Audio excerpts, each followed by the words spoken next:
اگر وہ بشر ہے تو بشریت کے سارے تقاضے انسان کے شامل حال ہوتے ہیں. اچھا یہ ایک روایت کا کنفیوژن ہے مجھے. یہ جو جب مرزا صاحب کی وفات ہو رہی تھی یہ بات سچ ہے کہ مرزا صاحب کی وائف نصرت جہان نے ان کی مطلب لیٹرین کے لیے وہیں پہ ارینجمنٹ کیا؟ نہیں. یہ تو آپ کی کتابوں سے ملا مجھے. آپ کی ایک کتاب میں لکھا ہے یہ. میں دیکھو کتابوں کا جہاں تک میں ذکر کروں نا، نہیں مطلب اس کتاب کو میں بتاؤں نا، آپ اس کتاب کو اپنی آنکھوں سے جب تک نہیں پڑھیں گے من و ان کیا ہے، کیونکہ جیسے قرآن مجید میں آتا ہے کہ لا تقربوا الصلاۃ، نماز کے قریب نہ جاؤ، ایک سینٹنس ہے، لیکن آ کے کس کنڈیشن میں نماز کے قریب نہ جاؤ یہ تو نہیں نا. جو ایک ذرا سے سینٹنس کو ایک آدمی کوئی بات لکھتے ہوئے کیا بیان کر رہا ہے، کیا لکھ رہا ہے، اس کی پوری آگے سے پیچھے سے سارے سینٹنس کو پڑھے جب آپ کو ایک حقیقت کا پتہ لگے گا. ورنہ وہی ہو جائے گا جی لا تقربوا الصلاۃ، نماز کے قریب نہ جاؤ. جو بے نمازی ہے یہ کہے گا جی قرآن میں لکھا ہے لا تقربوا الصلاۃ، نماز کے قریب نہ، میں نماز ہی نہیں پڑھتا. ہاں یہ آؤٹ آف کانٹیکسٹ کوٹ کرنا ہوا نا. مطلب مجھے آپ ہی کی کتاب میں ملا تھا، آپ ہی کی کتاب سے ایک مولانا صاحب روایت کر رہے تھے، وہ واقعہ سنا رہے تھے کہ پھر نصرت جہاں نے ایسا کیا. مطلب آپ کی کتاب کھول کے بالکل کیا کرا تھا. آپ نے مجھے بھی وہ سینڈ کیا تھا. میں آپ کو ایکچولی جو وہ عبارت ہے نا، کوئی ٹائم نکال کے میں آپ کو پورا سینٹینس، چونکہ اردو میں ہے وہ، میں آپ کو اس کا پورا پیج ہی آپ کو سینڈ کر دوں گا کس وقت موقع لگے گا. ٹھیک ہے کر دیجیے گا ضرور. جی انشاءاللہ جب بھی مجھے موقع ملے گا میں آپ کو پورا پیج ہی سینڈ کروں گا. ساری کنڈیشن آپ کے سامنے آ جائے گی، کسی سے بھی آپ اردو میں پڑھوا لیں. ہاں میں پڑھوا لوں گا. جی لیکن یہ چیزیں یہ دنیا کی گندی عادت ہے کہ کرٹیسائز کرنا، نکتہ چینی کرنا. بے شک. اور اللہ کے فضل سے جو مرزا صاحب نے اس زمانے میں کام کر دکھایا، بڑے بڑے علماء نے، میں نے تو آپ کو ان کے بیان بھی بھیجے ہیں، مطلب دشمن ہونے کے باوجود، مخالف ہونے کے باوجود ان کی باتوں کا اعتراف کرتے ہیں کہ دنیا کے چھکے چھڑا دیے مرزا صاحب. اچھا دوسری بات ہے کہ مخالفت تو ہونی ہے. آپ ایک چھوٹا سا پیغام لے کے نکلے. آپ نے بھی ہسٹری پڑھی ہوگی بہتوں کی، کسی نے بھی کوئی ایک چھوٹا دنیا داری کا مشن لے کے چلا، اس کی کتنی مخالفتیں ہوئی ہیں. جس وقت آپ نے دیکھا ہومیوپیتھک کی ایجاد ہوئی ہے، جس ڈاکٹر نے اس کو شروعات کی ہے اس کو جو ہے نا پھانسی پہ چڑھا دیا تھا، لیکن آج دنیا فائدہ اٹھا رہی ہے. بے شک گلیلیو کو بھی پھانسی ہو گئی تھی. جی. اور کبھی کسی زمانے میں ایسا نہیں ہوا کہ دنیا میں خدا کی طرف سے کوئی نیک انسان آیا ہو اور دنیا نے پھولوں کا ہار لے کے اس کا استقبال کیا. کوئی ایک مثال مجھے بتا دو آپ. ایک مثال بھی نہیں ہے ایسی. تو پھر اگر مرزا صاحب خدا کی طرف سے آئے تو ان کے ساتھ بھی اس سے بدتر سلوک ہونا تھا. ابھی کل میں نے آپ کو ایک ویڈیو بھیجی تھی ڈاکٹر اسرار کی. ڈاکٹر اسرار صاحب جو ہے نا وہ تو فوت ہو چکے ہیں، وہ بھی مخالفوں میں رہے، لیکن ایک حقیقت بیان کرتے ہوئے کہ اس حدیث کی کہ لا یبقى من الاسلام الا اسمه، تشریح کرتے ہوئے بیان کرتے ہیں کہ علماء کے مطلب یہ کہ 99% بگڑ چکے ہیں، کوئی 1% یا 2% ہی کوئی ہو سکتا ہے، اکثر حال بگڑ چکا ہے. ڈاکٹر اسرار صاحب کا وہ بیان سنا تھا میں نے کہ انہوں مرزا صاحب کی تعریف کی کہ پہلے انہوں نے کرسچن مشنریز کو شکست دی، پھر ان کو بھی شکست دی، آریہ سماج والوں کو بھی شکست دی. اس طرح سے علامہ اقبال نے بھی یہ تک کہا کہ اسلام کو دیکھنا ہے تو قادیان میں دیکھو اپنے ٹائم میں. قادیان میں دیکھو. جی. اچھا چلو یہ تو آپ پیج سینڈ کریں گے، میں وہاں سے کلیئر کروں گا. ایک بات اور ہے، مرزا صاحب نے جب یہ بولا کہ میری شادی محمدی بیگم سے ہوگی تو پھر وہ شادی ہوئی کیوں نہیں؟ وہ پیشن کوئی پوری کیوں نہیں ہوئی؟ آپ اس کا کوئی دیکھیں، یہ تو صرف اس حد تک بات ہو گئی جو ایک کرٹیسائز والی بات ہوئی. کوئی اس کا بیک گراؤنڈ بھی دیکھا آپ نے کیا ہے؟ بیک گراؤنڈ یہی کہتے ہیں کہ مرزا صاحب کو وہ لڑکی بڑی پسند تھی، لیکن اس کے جو والد صاحب تھے وہ دارالعلوم دیوبند کے بہت بڑے عالم تھے، وہ مسلم تھے اس لیے انہوں نے رشتے سے انکار کر دیا. سب اور گندی ذہنیت، سب گندی ذہنیت ہے. میں آپ کو بتاؤں، کہتے ہیں کچھ زمین کا بھی چکر تھا. جی کچھ زمین کا بھی چکر تھا کہتے تھے. جی جی جی میں آپ کو بتاتا ہوں، میں آپ کو اس کو مختصر جو ہے نا آپ کو شارٹ کٹ جو ہے نا بتاتا ہوں کہ بتائیے. احمد بیگ، مرزا احمد بیگ، یہ ان مرزا صاحب کے خاندان سے ہی جڑا ہوا ایک شخص ہاں تھا. پیٹنٹ اور ہی ان کی ریلیشن. رہائش تھی اس میں جالندھر کے پاس، جالندھر کے پاس ہوشیار پور ڈسٹرکٹ میں، یہاں سے قریباً قادیان سے کوئی 100 کلومیٹر دور. ہوشیار پور. ہوشیار پور، جی جی. تو اور یہ خاندان اسلام سے دور ہوتا چلا جا رہا تھا. جائیداد کا جہاں تک معاملہ تھا اس میں یہ بالکل درست بات ہے، جائیداد کا معاملہ تھا، وہ دستخط اگر اس میں مرزا صاحب کے دستخط ضروری تھے تو وہ اس کو مل سکتی تھی وہ جائیداد. مرزا صاحب نے ان سے یہ کہا کہ میں دعا کروں گا اور دعا کے بعد پھر آپ کو بتاتا ہوں. تو اللہ تعالیٰ نے، اور مقصد اس کا کیا تھا کہ یہ خاندان اسلام سے دور ہٹ رہا ہے. اللہ تعالیٰ سے خبر پا کے پھر آپ نے ان کو کہا کہ تم اپنی بیٹی کا نکاح اگر میرے ساتھ کر دو تو مجھے اس میں دستخط کرنے میں بھی کوئی حرج نہیں ہے. اور مرزا صاحب چونکہ کوئی دنیا داری کا پہلو تھا ہی نہیں، لیکن مقصد یہ تھا کہ یہ خاندان اسلام سے دور ہٹتا چلا جا رہا تھا، اور حضور صلی اللہ علیہ وسلم اور قرآن کے بارے میں بھی غلط باتیں ہیں، جیسے بعضوں کی عادت بن جاتی ہے، اس طرح کی باتیں تھی. اور چونکہ پتہ لگتا تھا کہ آپس میں کہیں قریب دور سے رشتہ داری بھی تھی، تو یہ تھا کہ اگر میری سوچ میں یہ جڑیں گے تو جو جس نوبت پہ یہ لوگ پہنچ چکے ہیں اس سے بچ کے جا سکتے ہیں. لیکن مرزا احمد بیگ نے اس سے انکار کر دیا. ٹھیک ہے. اور مرزا صاحب نے یہ پیشگوئی کی تھی کہ نکاح کے بعد کہ اگر مرزا احمد بیگ اپنی بیٹی کا نکاح کسی دوسری جگہ کر دیتا ہے تو 3 سال کے اندر مرزا احمد بیگ اور اس کا داماد ہلاک ہو جائے گا. چونکہ پیشگوئی میں 3 سال کی میعاد کے الفاظ تھے، تو 3 سال تک مرزا احمد بیگ نے اپنی بیٹی کا نکاح کہیں کیا ہی نہیں،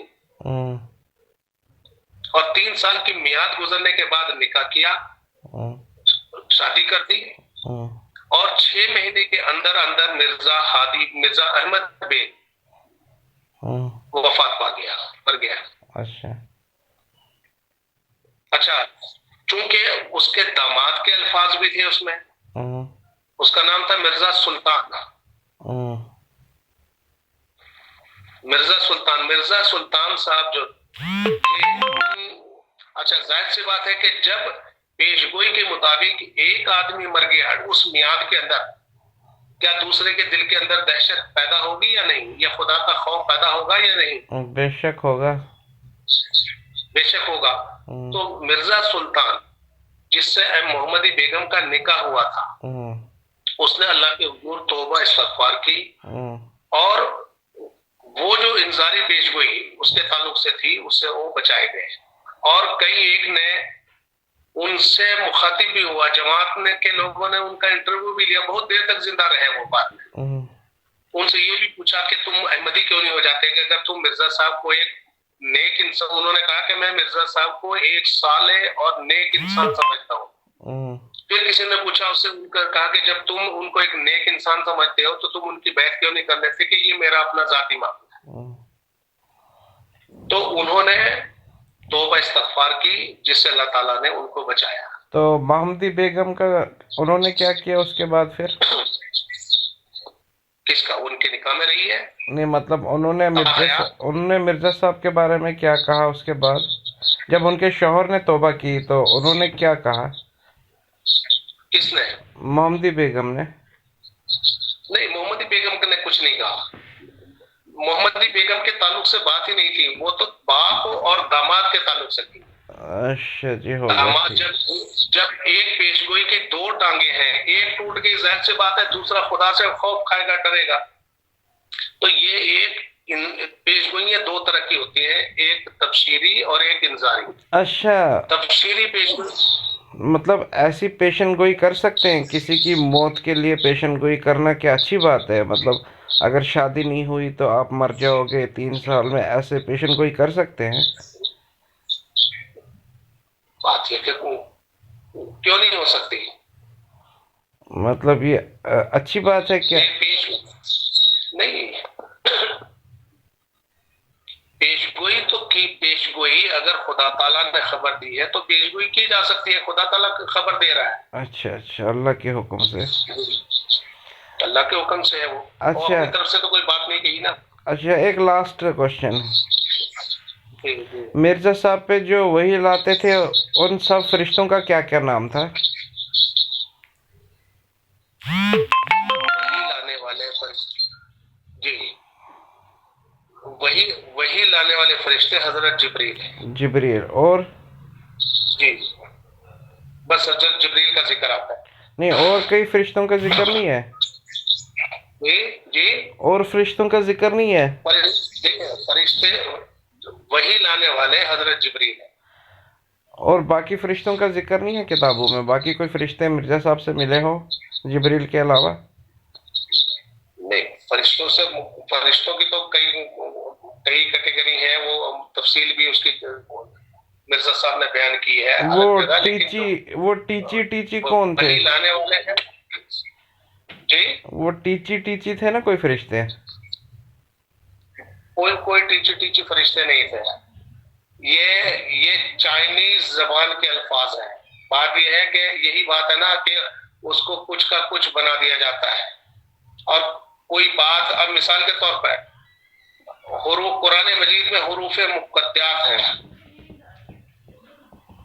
ٹھیک ہے، الف لام میم، الف لام را.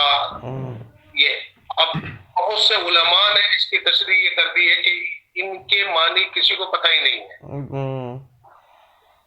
ٹھیک ہے، اب جب پتہ ہی نہیں ہے تو اللہ تعالیٰ نے قرآن مجید میں نازل کیوں کی ہیں؟ کہ اگر ساری زندگی قرآن مجید 1400 سال ہو گئے، آگے چاہے 1400 کی بجائے 14,000 سال ہو جائے، کسی کو حروف مقطعات کا پتہ ہی نہ چلے تو ایسے الفاظ کو ایک اعتراض اللہ تعالیٰ کی ذات پہ ہوتا ہے کہ اس نے یہ ایسے الفاظ نازل ہی کیوں کیے. اچھا، ایک مرزا صاحب حضرت محمد رسول اللہ صلی اللہ علیہ وسلم کی غلامی میں حضرت مرزا صاحب کا پیغام ایک عالمگیر پیغام تھا. اچھا. اور تو ایسے علاقے جہاں اسلام کا پیغام نہیں پہنچا وہاں تک پہنچانا بھی تھا. اور وہ جو ٹیچی کے الفاظ آتے ہیں، بعض الفاظ دوسری زبانوں کے بھی ہوتے ہیں، ان کے لیے بھی، تاکہ ان کے لیے بھی ایک راستہ آئندہ کے لیے کھلا رہے کہ آپ کے لیے بھی ایک راستہ ہے، آپ کے لیے بھی پیغام ہے. اس کے معنی کیا تھے ٹیچی کے؟ میں نہیں کہہ سکتا کہ وہ چائنیز زبان کے الفاظ ہیں. اچھا، کوئی فرشتہ تھا جس کا نام مدن لال تھا؟ ایسا کوئی فرشتہ؟ نہیں، کوئی نہیں ہے. ایسا کوئی نہیں ہے کتابوں میں. اور مدن لال کوئی فرشتہ، یہ فضول کی باتیں بہت ساری منسوخ کی ہوتی ہے. اور جو اوتار، جیسے ہندوازم میں جو اوتار ہیں، جیسے رام ہو گیا، لکشمن ہو گئے، شیو جی ہو گئے، ان کے بارے میں مرزا صاحب نے کیا کہا؟ دیکھیں، مرزا صاحب نے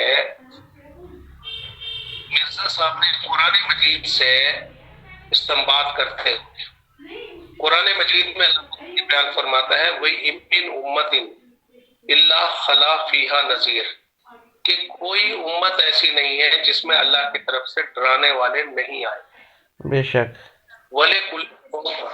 پھر دوسری جگہ آتا ہے وَلِكُلِّ قَوْمٍ ہاد، ہاد کہتے ہیں ہدایت دینے والا. ہر قوم میں ہادی گزرے ہیں، ہدایت دینے والے گزرے ہیں. تو ان قرآن مجید کی آیتوں سے استنباط کرتے ہوئے کہ وَإِن مِّنْ أُمَّةٍ إِلَّا خَلَا فِيهَا نَذِيرٌ، کہ ہر امت میں اللہ کے عذاب سے ڈرانے والے آئے ہیں، ہر قوم میں ہادی آئے ہیں. تو جب ہندو بھی ایک قوم ہے تو ظاہر سی بات ہے کہ ان میں بھی خدا کی طرف سے کوئی آئے ہوں گے. اور ہندو قوم خاص طور سے رام اور کرشن دو کی طرف منسوب ہوتی ہے. اور پھر ایک بات یہ مرزا صاحب نے بتائی ہے کہ جھوٹے کو کبھی خدا تعالیٰ مطلب اتنی عزت نہیں دیتا کہ ہزاروں سال گزرنے کے باوجود بھی ان کا نام باقی ملیا میٹ کر دیتا ہے جھوٹے. تو ان دلائل دیتے ہوئے مرزا صاحب نے یہ کہا کہ یہ بھی خدا کی طرف سے اپنے زمانے کے اوتار ہوں گے. یہ ایک الگ چیز ہے کہ بگاڑ جیسے حضرت عیسیٰ علیہ السلام ہے, مطلب کہ رام علیہ السلام بھی کہہ سکتے ہیں, اب رام علیہ السلام کہہ سکتے ہیں. میری بات سنیں نا, میں عیسیٰ علیہ السلام کہہ رہا ہوں. میں یہ کہہ رہا ہوں کہ جیسے حضرت عیسیٰ علیہ السلام, حضرت عیسیٰ علیہ السلام نے کبھی آپ تصور کر سکتے ہیں کہ یہ کہا ہوگا کہ مجھے اور میری ماں کو خدا بنا لینا؟ نہیں, بے شک کبھی نہیں. نہیں, قرآن مجید نے اس کا رد کیا ہے. بالکل, بائبل میں بھی اس کا ذکر نہیں ہے.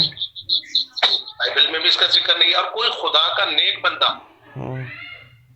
کبھی یہ نہیں کہے گا کہ میری بات. بے شک جو میں نے آپ کو بھیجی تھی اس میں بھی اسی چیز کا ذکر ہے کہ ما لہم الا ما امرتنی بھی, کہ اے خدا جس کا تو نے مجھے حکم دیا تھا میں نے تو وہی بات کہی تھی جب تک میں ان میں رہا, ان میں گواہ تھا. جب تو نے مجھے وفات نہیں پتا کہ میری قوم نے کیا کیا ہے. بے شک, ہاں وہ تو ہے. اچھا, ان کی بات چھوڑیں. ہندوستان کے اندر بے شمار اولیاء ہیں, بس مثلا حضرت نظام الدین اولیاء رحمۃ اللہ علیہ, بختیار کاکی رحمۃ اللہ علیہ اجمیر شریف میں. لیکن کیا ان بزرگوں نے کبھی یہ کہا ہوگا کہ تم میرے مرنے کے بعد میری قبروں پہ چادریں چڑھاتے رہنا؟ ہمیں ہمارے یہ قوم بگاڑ پیدا کر دیتی ہے آئندہ. اچھا, وہ نیکی کا راستہ بتا کے چلے جاتے ہیں لیکن قوم بگاڑ پیدا کرتی ہے. آہستہ آہستہ قوم کے اندر بگاڑ پیدا ہوتا ہے. بے شک, یہ سمجھ گیا. میں آپ سے پوچھ رہا تھا کہ ہم ایک منٹ میری بات مکمل ہونے دیں. اچھا. حضرت محمد صلی اللہ علیہ وسلم نے یا قرآن مجید نے جو توحید کا درس دیا ہے وہ کسی کتاب میں نہیں.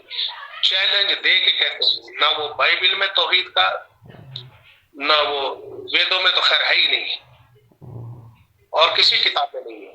لیکن مثال کے طور پر آپ اگر ایک چیز پہ نظر دوڑائیں, سورہ فاتحہ, کہ اگر الحمدللہ رب العالمین ایاک نعبد و ایاک نستعین, کسی سے کوئی مدد نہیں مانگوں گا, مدد مانگوں تو خدا سے مانگوں گا. اللہ سے. پھر آیت الکرسی لے لیں, پھر سورہ اخلاص کو لے لیں, قل هو اللہ احد, کہہ دے کہ اللہ ایک ہے, احد.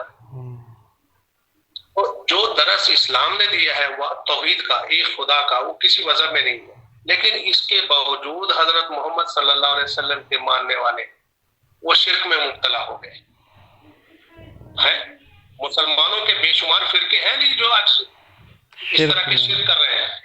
بے شک, بے شک, شرک تو بہت ہو رہا ہے, زیارتوں پہ بہت ہو رہا ہے, زیارتوں پہ بڑا شرک ہو رہا ہے.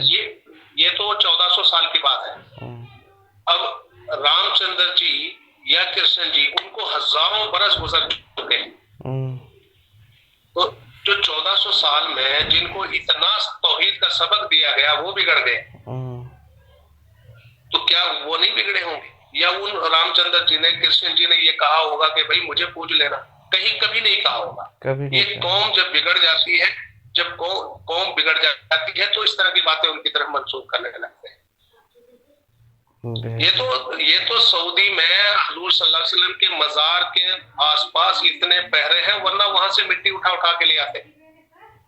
اور کیا, بدعتیوں کا کام ہی یہی ہے. بدعتیوں کا کام یہی ہے. اچھا, یہ رام علیہ السلام کہنا جائز ہے کہ اگر کوئی کہے بندہ, کوئی مسلمان رام علیہ السلام؟ میں کہہ رہا ہوں نا, میں نے آپ کو 2-3 دلیلیں دی ہیں, ٹھیک ہے, بولیے. میں نے 2-3 دلیلیں آپ کو دی ہیں قرآن سے کہ ہر قوم میں خدا کے اوتار آئے ہیں, نبی آئے ہیں. وہی تو میں کہہ رہا ہوں. ہاں, تو کہہ سکتے ہیں